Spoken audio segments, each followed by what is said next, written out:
Carry on. I guess so.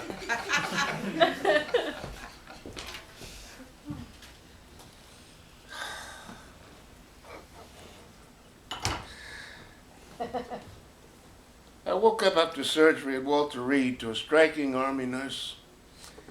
I shortly after passed out.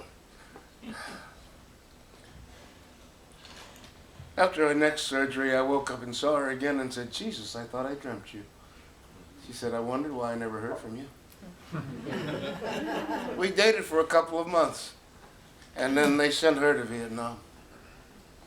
So I had weeks of lonely hospital nights, beaucoup time to kill. To distract myself, I resolved to reconstruct the entirety of my sexual history. It was early 1970, and I was 25. I finally lost my virginity in late 64. Lost, it's such a misleading expression.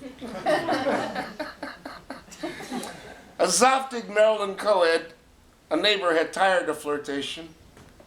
Flirting doesn't work with me. I can be incredibly dense. She appeared one evening at my door, took my hand and led me across the grass to her nearby apartment. Clothes were then thrown everywhere. And for the next 90 minutes, she proceeded to ride me like a rented mule.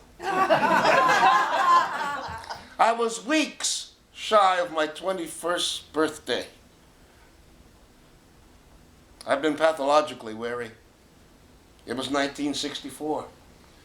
My puberty spent in a Europe offering precious few women of color, and always in my mind, the unforgettable images of Emmett Till and the potential consequences of bad decisions. Later that magical night, I returned home and awoke my roommate, Ivy, worldly and knowledgeable about all things carnal. Ivy, I got laid tonight. All right. No, man, for the first time. You're shitting me.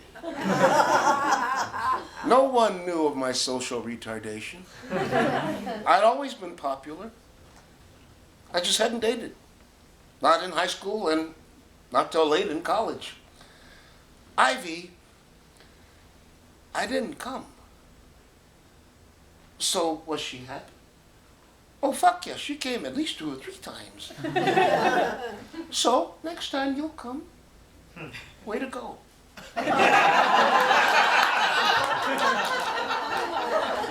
My initiation into 60s sexuality was transformative.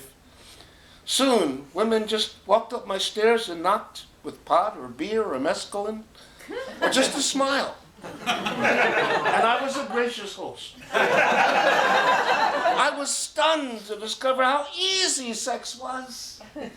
Why had I made it all so fucking complicated? Anyway, my Walter Reed sexual researching led me to the grand total of 40-something lovers. Now that's a soft number because it included a few bar girls in Saigon. They always got a kick out of me. They didn't know about my language chops. I'd just sit there among them, smoking, refused to buy them Saigon tea. I'd listen to their chatter, and after a while, I'd recite their conversations back to them. So, some were so tickled, they'd argue about who got to take me into the back. The numbers remind me how unwilling I've been to recognize a keeper. My first shrink after Vietnam was Minna, an ironic middle-aged Jewish woman who knew little about combat and a great deal about human behavior. After 2 sessions, Minna gently said, Tucker, you were a psychosexual retard.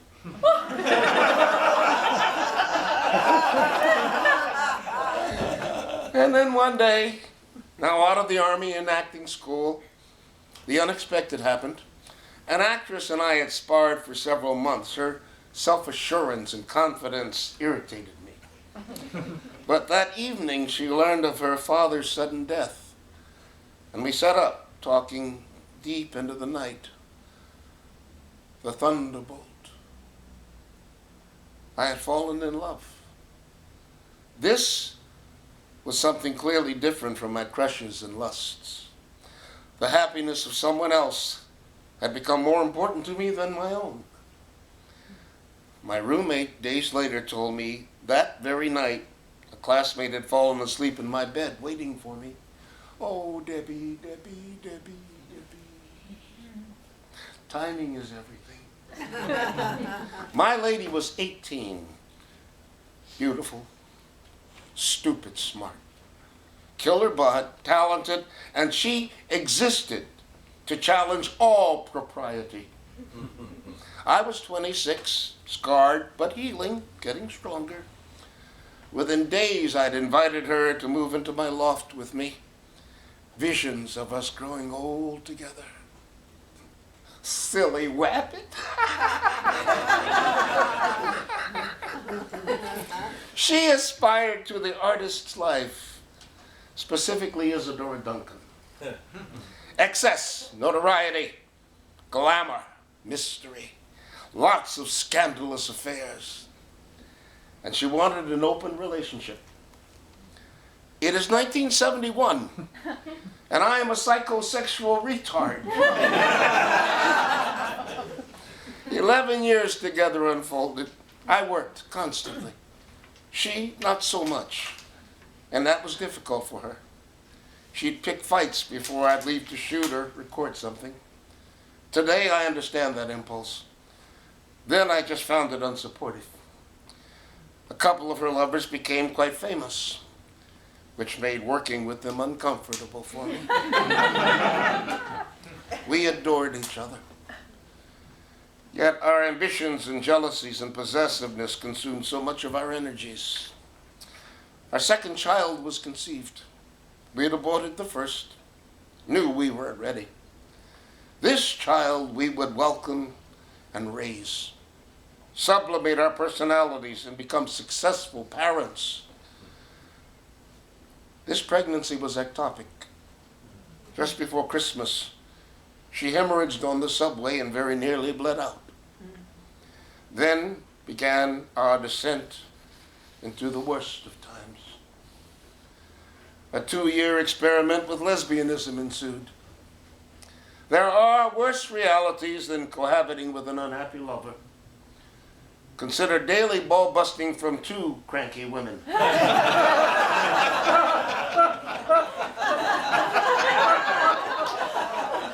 Yes, ours was a beautiful co-op, high above Central Park. Don't jump.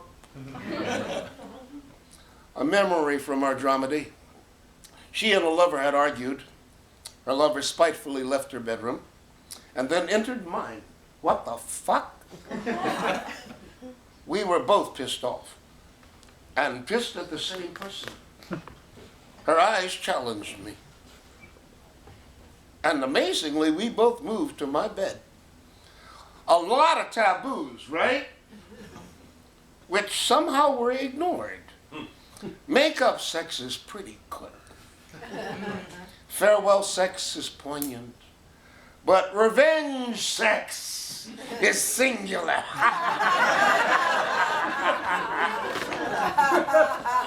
We fell apart exhausted. Our eyes met. And sometimes life is so absurd and unlikely, you just gotta laugh.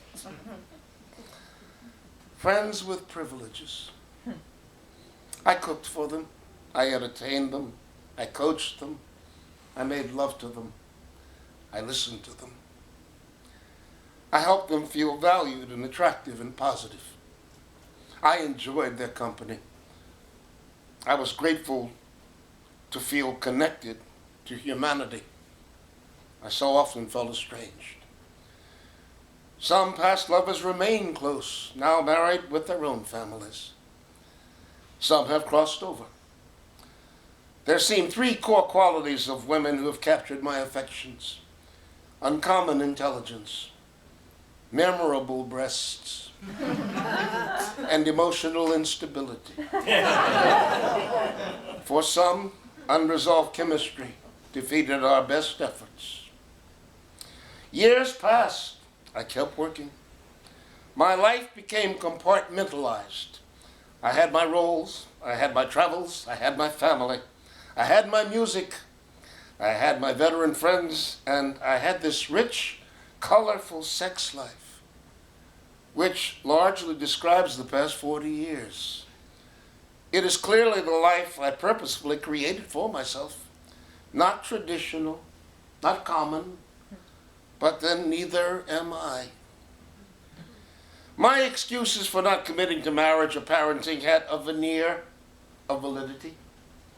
I'd spent days and nights in those delta streams and rivers, exposed to untold amounts of dioxin, Agent Orange, responsible for horrific birth defects in the children of veterans. Plus, I wasn't expected to get much older. In 1970, when I asked my prognosis, the best vascular surgeons in the world told me 5 years, maybe 10, we don't know. There's no database. People with your injuries generally don't survive. I believe them. Maintaining my own stability, my own sanity was a full-time gig.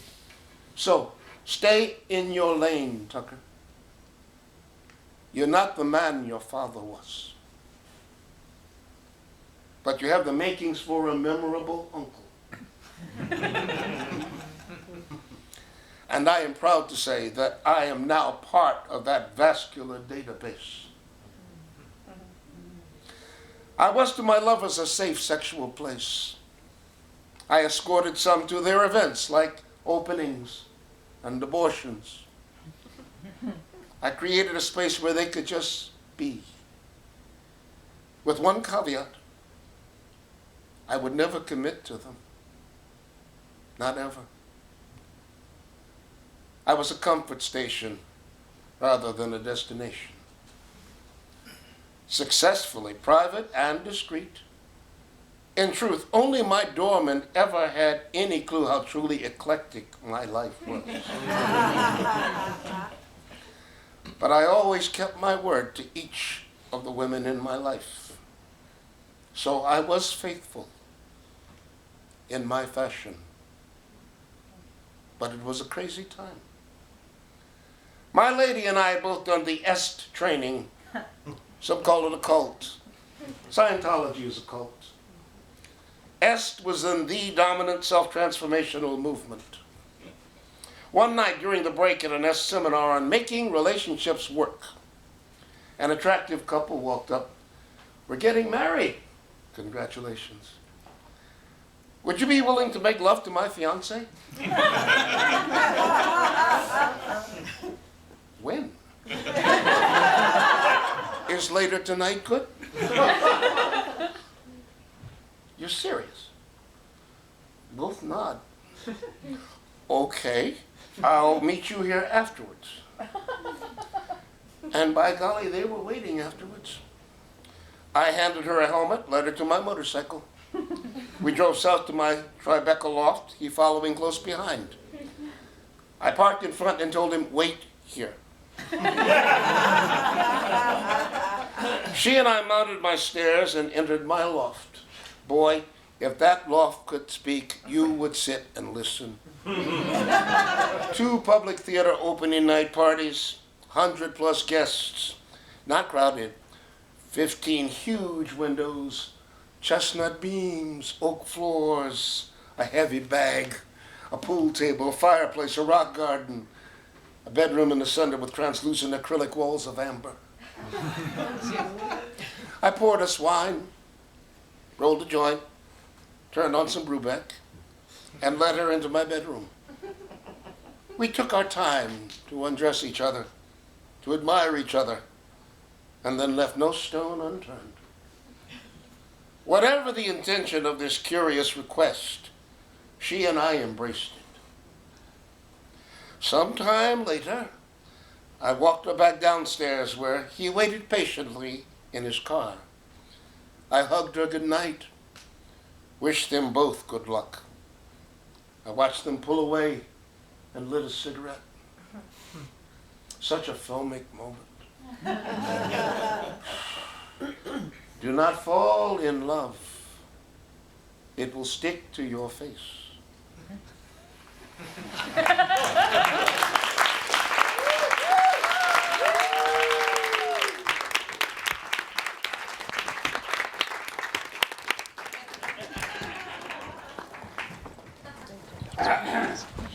Now for change of pace.